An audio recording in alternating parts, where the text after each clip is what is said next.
काढून काढून त्याला पोखर केलं जात आणि बाजार समितीत आला का तिथे लुटत. म्हणजे पेरणीपासून बियाणं घ्यापासून लूट सुरू.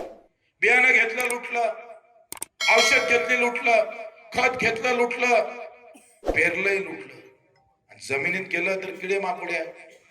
तिथून उरलं थोडं मोठं झालं का वानर येऊन बसते, जा हाकलाले साल्याले.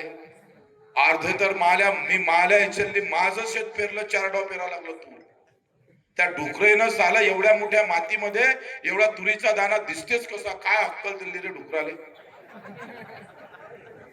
पुरा तासच लंब करून टाकते रा. सरकार ह्या डुकरासारखंच आहे, बेकार आहे एकदम. डुक्कर परवडलं म्हणून साले घोसून ते कमसे कम पेराच्या अगोदर तरी दाना खातय. हे साला हाती आल्यावर हात मारत राव. म्हणजे डुकरापासून वाज, याच्यापासून वाज, सगळं अंगावर आहे त्याच्या. तिकून आला का निसर्ग वेगळा. पाऊस पडला नाही पडला, नाही पडला तरी मेला. मी तर म्हंटल का बा ह्या शेतकऱ्याचा आमदार होणंच भलता मूर्खपणा आहे. शहरातला आमदार, मुंबईतल्या आमदाराला काहीच तकलीफ नाही, हप्ते वसूल कर, जय रामकृष्ण आहे. शहरावाले तर झोपू देत नाही. बच्चे भाऊ वीज पडली, जाय बाबा तिथे. बच्चे भाऊ धोका दिसून आले, सोंगाव का नाही सोंगाव, म्हटलं मलाच सोंगून टाक.